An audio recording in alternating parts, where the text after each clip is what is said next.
We provide you the platform to turn your dreams into reality. Give wings to your aspirations with KR Mangalam University.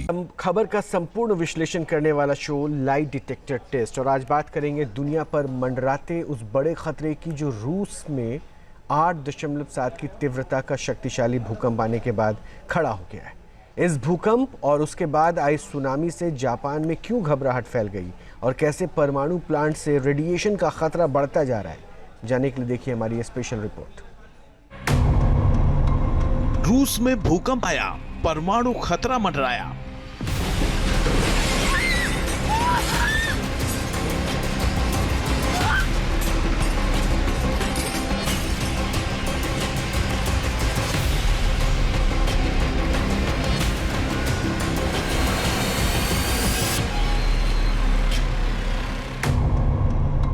Tsunami से nuclear खतरे का सच क्या है?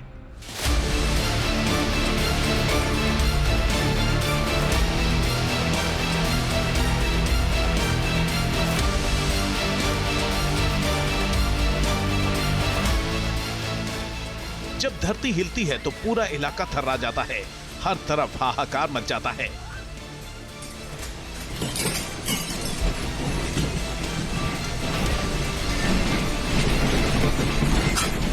जब भूकंप के बाद सुनामी आती है तो भारी तबाही साथ में लाती है।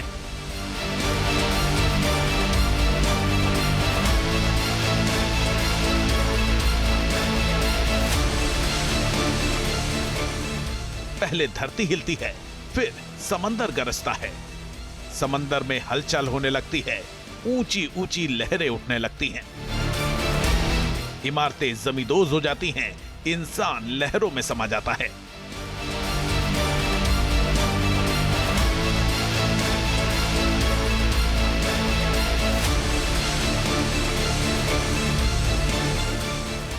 समंदर के आसपास के इलाकों में सब कुछ बह जाता है, पूरा इलाका वीरान हो जाता है। हालांकि जब कुदरत का रौद्र रूप और इंसानी लापरवाही एक साथ आते हैं तब महातबाही मचती है। कुछ ऐसा ही हो रहा है रिंग ऑफ फायर में आने वाले दुनिया के 3 शक्तिशाली देशों रूस, जापान और अमेरिका के साथ, क्योंकि एक शक्तिशाली भूकंप के बाद तीनों देशों में महातबाही का सायरन बजने लगा है। हम ऐसा क्यों कह रहे हैं आगे बताएंगे, लेकिन पहले देखिए कि रूस में आए भूकंप में कितनी तबाही मची। दरअसल रूस के कामचटका प्रायद्वीप में बुधवार सुबह 8.7 तीव्रता का भूकंप आया। इस विनाशकारी भूकंप के बाद प्रशांत महासागर में सुनामी की लहरें उठने लगी। सुनामी ने रूस, अमेरिका, न्यूजीलैंड, जापान जैसे देशों के तटीय इलाकों को प्रभावित किया है। खास तौर पर जापान इस सुनामी से सबसे ज्यादा प्रभावित हो रहा है। भूकंप के तेज झटकों ने कैसे कहर बरपाया उसका सबूत इस वीडियो में देखिए। घर में रखा सामान अचानक गिरने लगा। ऐसा लग रहा था जैसे कोई अदृश्य शक्ति सामानों को जोर जोर से फेंक रही हो। भूकंप के बाद पूरे घर में अफरा तफरी फैल गई। घर में मौजूद लोगों के चीखने की आवाजें सुनाई देने लगी।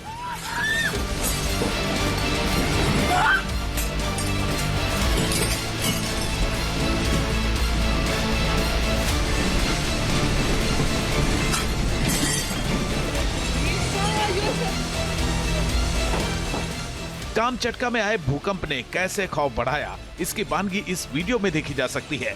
झटके लगते ही पूरा घर जोर जोर से हिलने लगा। घर का सारा सामान बिखर गया और अंदर मौजूद लोगों की जान आफत में आ गई।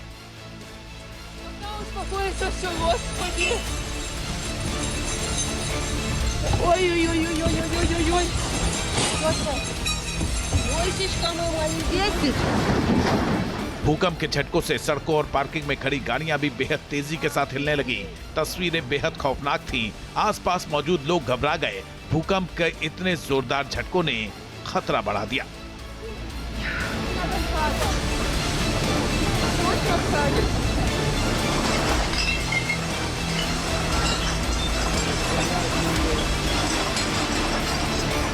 विनाशकारी भूकंप का असर देखकर लोगों की मुश्किलें बढ़ गईं। देखिए कैसे पूरा सामान डोलने लगा। बाल्टियों में रखा पानी भी अपने आप उछलकर बाहर छलकने लगा। ऐसी ही कई तस्वीरें भूकंप प्रभावित इलाकों में देखने को मिली।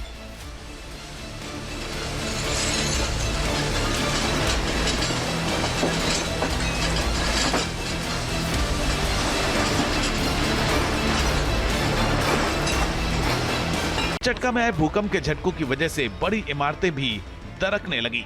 जगह जगह ऐसा ही कंपन महसूस किया गया। दहशत की वजह से लोग बाहर निकलने को मजबूर हो गए। लगातार डोलती धरती की वजह से लोगों की परेशानी बढ़ गई। कामचटका में पेट्रोपाव्लोव्स्क कामचत्स्की एयरपोर्ट पर भी भूकंप का असर दिखाई दिया। यहां छत के पैनल का कुछ हिस्सा टूटकर नीचे गिरा, जिससे यात्री घबरा गए। शक्तिशाली भूकंप के दौरान डर की वजह से लोगों की परेशानी बढ़ गई।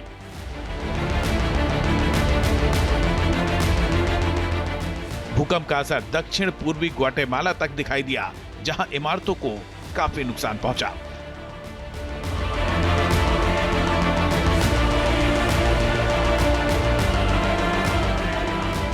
इस शक्तिशाली भूकंप के बाद सुनामी का खतरा मंडराने लगा। समुद्र में ऊंची ऊंची लहरें उठने लगीं। इस कारण रूस ही नहीं बल्कि कई देशों में खतरे का सायरन बजने लगा। दरअसल जब सुनामी आती तो समंदर की लहरें उफान मारने लगती हैं और तटों पर कहर बनकर टूट पड़ती हैं। ये खतरनाक लहरें रास्ते में पड़ने वाली हर एक चीज को बहा ले जाती हैं। सब कुछ विनाश की गोद में समा जाता है। अगर सुनामी के रास्ते में न्यूक्लियर प्लांट आ जाता है तो ये तबाही कई गुना बढ़ जाती है। ऐसा इसलिए क्योंकि सुनामी अपने साथ सिर्फ पानी नहीं लाती बल्कि कई साइड इफेक्ट भी लाती है, जैसे बिजली कटौती, कूलिंग सिस्टम का फेल हो जाना, जनरेटर डूब जाना और रिएक्टर का बेकाबू हो जाना। अगर इन सब पर वक्त रहते कंट्रोल न किया जाए तो परमाणु प्लांट एक रासायनिक बम की तरह फट सकता है। ऐसी सूरत में होने वाली तबाही की कल्पना भी नहीं की जा सकती।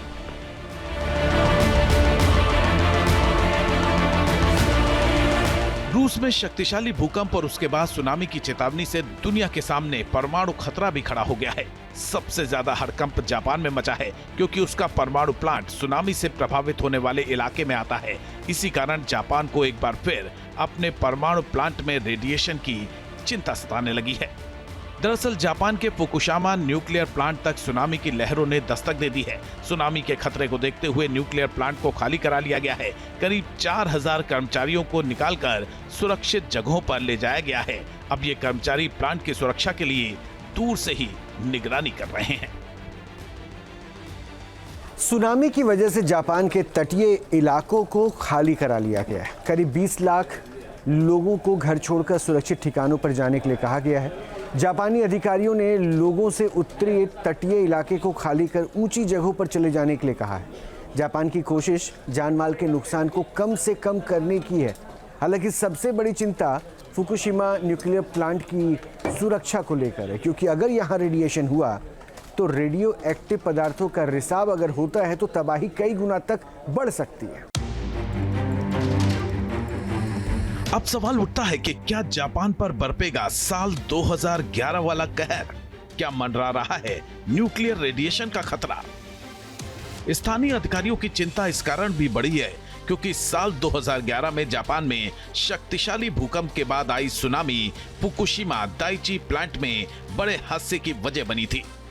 11 मार्च 2011 को जापान में 9 तीव्रता का भूकंप आया था। इसके बाद आई भीषण सुनामी ने फुकुशिमा दाइची न्यूक्लियर प्लांट की सारी सुरक्षा दीवारें तोड़ दी थी।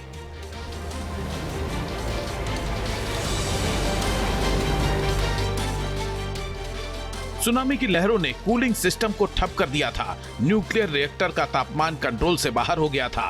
रिएक्टरों में मेल्टडाउन हुआ था, जिसकी वजह से रेडियो एक्टिव पदार्थ हवा और समंदर में फैल गए थे। साल 2011 में फुकुशिमा प्लांट के 3 रिएक्टरों में मेल्टडाउन हुआ था। रेडियो एक्टिव गैसों का रिसाव हुआ था, जिसके कारण लाखों लोगों को अपने घर छोड़ने को मजबूर होना पड़ा था। रेडिएशन का स्तर इतना बढ़ गया था कि आज भी फुकुशिमा एक रेड जोन बना हुआ है। परमाणु प्लांट से बिजली पैदा होती है, लेकिन इस प्रक्रिया में भारी मात्रा में रेडियो एक्टिव पदार्थ इस्तेमाल होते हैं, जिनके रिसाव से जीवन और पर्यावरण दोनों पर ही विनाशकारी असर पड़ता है। वैसे तो परमाणु प्लांट में सुरक्षा कई स्तर की होती है, लेकिन अगर कोई बाहरी आपदा जैसे कि सुनामी आए तो सेफ्टी वॉल टूट जाती है, पाइपलाइन को नुकसान पहुंचता है, मशीनें पानी में डूब जाती हैं, रेडिएशन लीक का खतरा कई गुना बढ़ जाता है। अगर रेडियो एक्टिव पदार्थों का रिसाव हुआ तो ये बड़े खतरे का सबब बन सकता है। हालांकि रेडिएशन का खतरा सिर्फ जापान तक सीमित नहीं है, रूस का एक परमाणु प्लांट भी खतरे की जद में आ सकता है। वैसे तो रूस के ज्यादातर परमाणु प्लांट समंदर से काफी दूर हैं, इसलिए उन पर खतरा ना के बराबर है। लेकिन रूस में एक तैरता हुआ न्यूक्लियर प्लांट भी है जिसका नाम है अकादमिक लोमोनोसोव। इस परमाणु प्लांट को साल 2020 में शुरू किया गया था, जो चुकोटका में पेवेक के पास स्थित है। हालांकि ये आर्कटिक क्षेत्र में आता है। इस परमाणु प्लांट में 2 KLT-40S रिएक्टर हैं। हर रिएक्टर की क्षमता 80 मेगावाट के बराबर है। दावा किया जाता है कि इस परमाणु प्लांट को सुनामी से कोई नुकसान नहीं होगा, क्योंकि इसे खासतौर पर समंदर के लिए ही डिजाइन किया गया है। सुनामी के खतरे को कम करने के लिए तैरते प्लेटफॉर्म पर प्लांट बनाया गया है। इसकी तैनाती प्रशांत महासागर के मुताबिक सुरक्षित मानी जाती है। हालांकि इस परमाणु प्लांट की सुरक्षा संदेह के घेरे में भी रही है। कुछ जानकारों ने इस प्लांट की सुरक्षा पर सवाल उठाए हैं और इसकी अब तक टेस्टिंग भी नहीं हुई है। इसके बावजूद रूस के न्यूक्लियर प्लांट से ज्यादा खतरा जापान को है। इसलिए न सिर्फ वो अलर्ट है, बल्कि सारी दुनिया की भी नजरें उस पर टिकी हुई हैं। अब आप सोच रहे होंगे कि परमाणु प्लांट समंदर के किनारे ही क्यों बनाए जाते हैं। दरअसल समुद्री तटों पर बंदरगाहों की सुविधा होती है, जिससे परमाणु ईंधन और अन्य सामग्रियों का परिवहन आसानी से हो जाता है। इसके अलावा समुद्री तटों पर अक्सर जमीन की उपलब्धता ज़्यादा होती है, जिससे बड़े परमाणु ऊर्जा संयंत्रों के लिए आसानी से जगह भी मिल जाती है। साथ ही समुद्र का पानी परमाणु ऊर्जा संयंत्रों को ठंडा करने के लिए एक प्रभावी और किफ़ायती तरीका होता है, खासकर उन जगहों पर जहां ताज़े पानी की आपूर्ति सीमित है। हालांकि प्रचुर मात्रा में पानी मिलने की यही सुविधा सुनामी के दौरान महासंकट भी बन जाती है, रेडिएशन का खतरा भी बढ़ा देती है।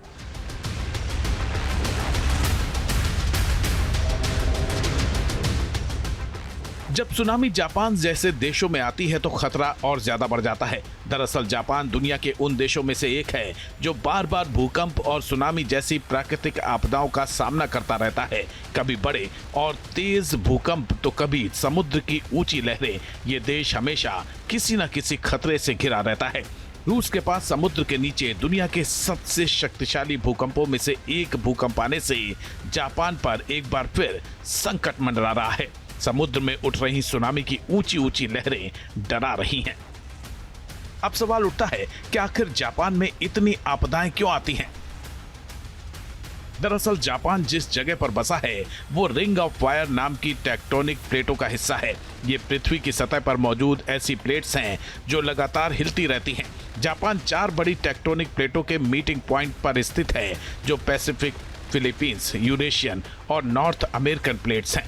जब ये प्लेट्स टकराती हैं या खिसकती हैं तो भूकंप आता है, और अगर ये समुद्र के नीचे होता है तो इसकी वजह से सुनामी भी आ सकती है। इसी कारण जापान में हर साल करीब 15,000 से ज्यादा छोटे बड़े भूकंप रिकॉर्ड किए जाते हैं। हालांकि इस बार भूकंप का खतरा ज्यादा बड़ा है, क्योंकि भूकंप के बाद आई सुनामी की जद में जापान का फुकुशिमा परमाणु प्लांट तक आ रहा है। समुद्र की लहरें परमाणु प्लांट तक पहुंच रही हैं और बड़े खतरे की आशंका खड़ी कर रही हैं। Team news nation. जहां भक्ति है हर शब्द में, कथाओं में छुपे हैं दिव्य रहस्य और ज्योतिष देता है जीवन को दिशा। धर्म से जुड़ी हर बातों को जानने के लिए हमारे चैनल स्तुति को सब्सक्राइब करें। चैनल पर जाने के लिए इस लिंक पर क्लिक करें।